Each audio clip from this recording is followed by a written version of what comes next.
नमस्कार। दोपहर समाचार में आपका स्वागत है।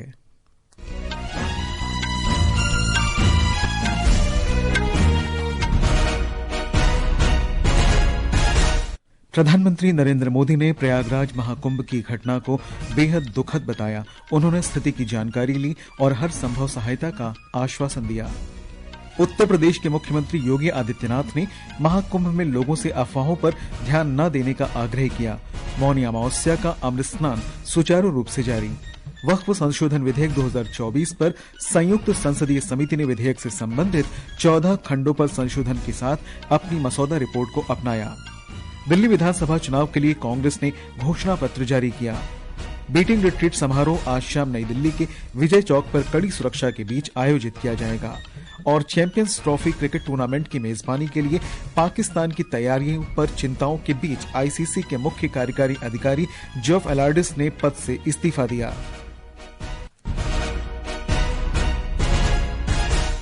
दोपहर समाचार के साथ मैं निखिल कुमार। महाकुंभ में मौनी अमावस्या का अमृत स्नान सुचारू रूप से जारी है। मुख्यमंत्री योगी आदित्यनाथ ने कहा है कि प्रधानमंत्री नरेंद्र मोदी ने आज की घटना की स्थिति की जानकारी लेने के लिए उनसे कई बार बात की। मेला क्षेत्र में आज सुबह हुई दुर्घटना के बारे में उन्होंने कहा कि अवरोधों को पार करने की कोशिश में कुछ श्रद्धालु घायल हुए।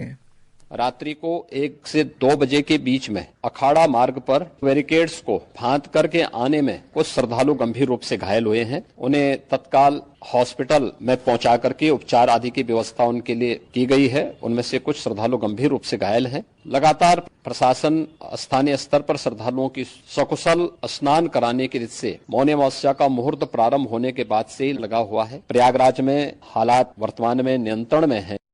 मुख्यमंत्री ने कहा कि गृह मंत्री अमित शाह, स्वास्थ्य मंत्री और भाजपा अध्यक्ष जगत प्रकाश नड्डा तथा राज्यपाल आनंदीबेन पटेल ने स्थिति की जानकारी के लिए उनसे बात की है। उन्होंने कहा कि प्रयागराज महाकुंभ में 8 से 10 करोड़ श्रद्धालु मौजूद हैं। मुख्यमंत्री ने लोगों से अपील की है कि वे अपने समीप के घाट पर स्नान करें और अफवाहों पर ध्यान न दें।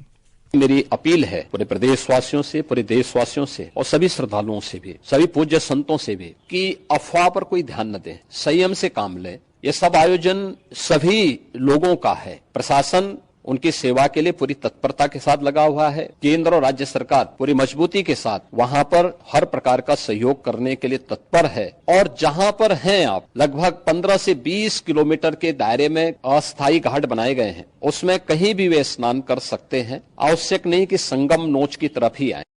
महाकुंभ में हुई घटना पर राष्ट्रपति द्रौपदी मुर्मू, प्रधानमंत्री नरेंद्र मोदी और गृह मंत्री अमित शाह ने दुख व्यक्त किया है।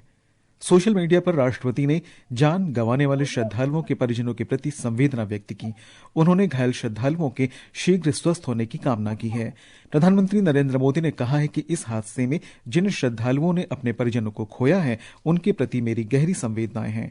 उन्होंने घायलों के शीघ्र स्वस्थ होने की कामना की और कहा कि स्थानीय प्रशासन पीड़ितों को हर संभव मदद देने में जुटा हुआ है। गृह मंत्री अमित शाह ने कहा कि इस दुखद हादसे पर उन्हें गहरा दुख है। उन्होंने कहा कि घायलों का अस्पतालों में इलाज हो रहा है। वे उत्तर प्रदेश के मुख्यमंत्री और स्थानीय प्रशासन के साथ लगातार संपर्क में हैं। और अधिक जानकारी के लिए आइए चलते हैं संगम क्षेत्र में मौजूद हमारे संवाददाता दीपेंद्र के पास। दीपेंद्र जी, फिलहाल वहां क्या स्थिति है और किस तरह का माहौल है? निखिल, देखिए, संगम में लाखों की संख्या में श्रद्धालु जो है फिलहाल स्नान कर रहे हैं और इनका आने का जो सिलसिला है वो अभी भी जारी है। श्रद्धालु जो है पवित्र स्नान के बाद संगम घाट पर पूजा कर रहे हैं, दान पुण्य कर रहे हैं। अगर बात करूं तो अभी तक कुल 4 करोड़ से अधिक लोग जो है संगम में अमृत स्नान कर चुके हैं। आपको बता दें, इससे पहले जो मकर संक्रांति के दिन जो पहला अमृत स्नान हुआ था, उस वक्त लगभग 3.5 करोड़ लोगों ने स्नान किया था और पूरे अब तक महाकुंभ में लगभग 24 करोड़ से अधिक लोग जो है स्नान कर चुके हैं। वहीं सुरक्षा व्यवस्था की बात करें तो मेला प्रशासन ने सुरक्षा व्यवस्था को और बढ़ा दिया है। रैपिड एक्शन फोर्स की टीम को मेला क्षेत्र में तैनात किया गया है। घाटों के किनारे एनडीआरएफ की टीम जो है पूरी तरह से मुस्तैद है। इसके अलावा जो है ड्रोन और हेलीकॉप्टर के माध्यम से जो है पूरे मेला क्षेत्र की जो है निगरानी की जा रही है। और मेला प्रशासन भी है लोगों से अपील कर रहा है कि वो किसी भी अफवाह पर जो है बिल्कुल ध्यान न दें।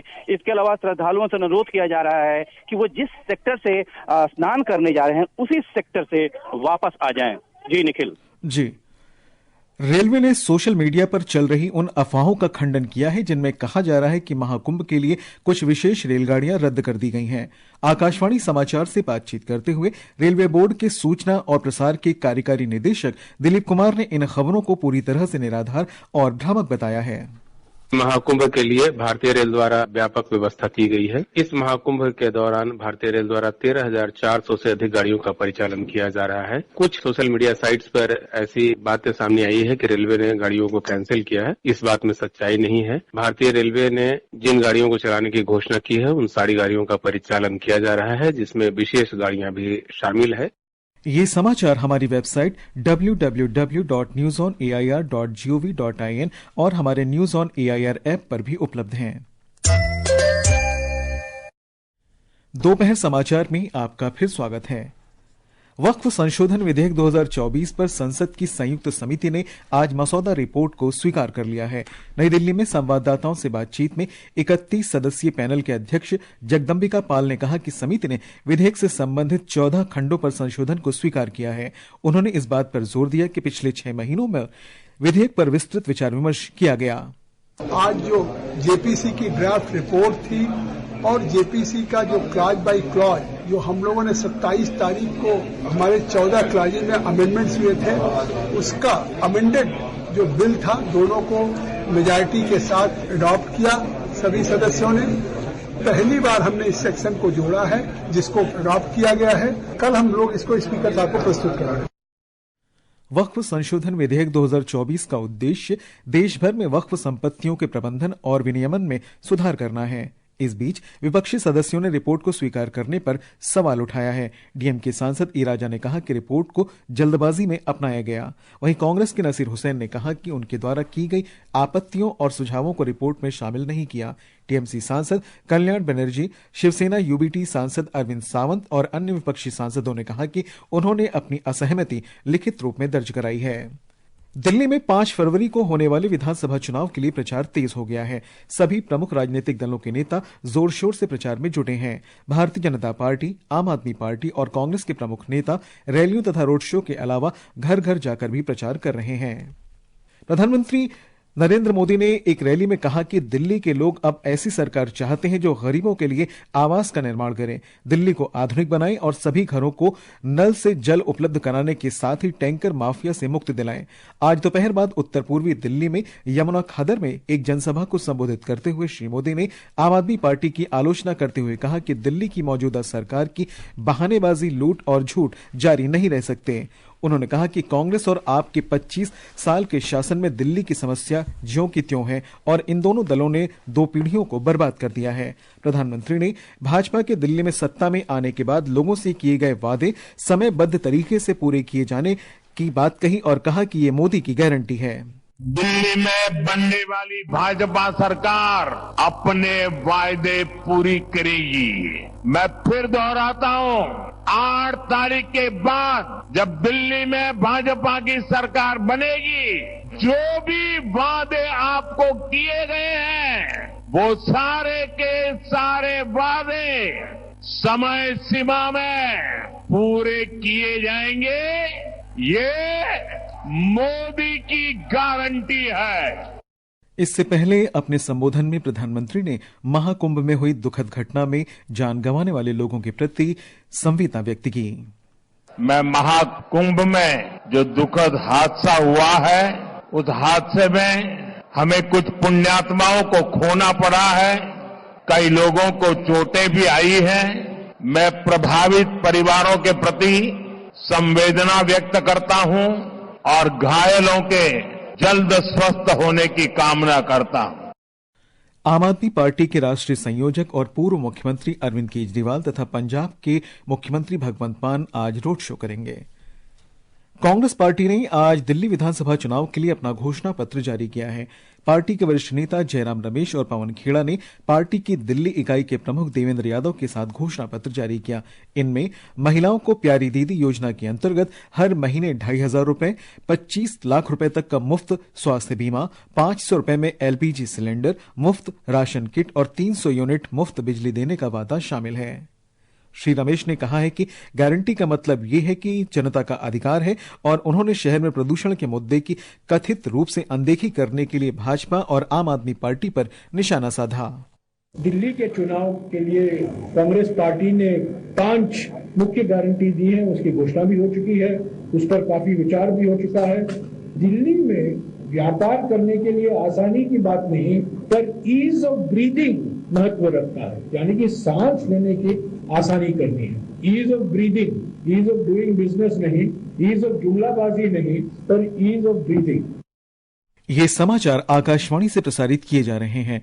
ताजा समाचार जानने के लिए आप हमारे social media handle @AIR News Hindi को फॉलो कर सकते हैं। ये आकाशवाणी है। गणतंत्र दिवस समारोह का समापन आयोजन बीटिंग रिट्रीट आज नई दिल्ली में संपन्न होगा। राष्ट्रपति द्रौपदी मुर्मू, उपराष्ट्रपति जगदीप धनखड़, प्रधानमंत्री नरेंद्र मोदी, रक्षा मंत्री राजनाथ सिंह और अन्य केंद्रीय मंत्री इस अवसर पर उपस्थित रहेंगे।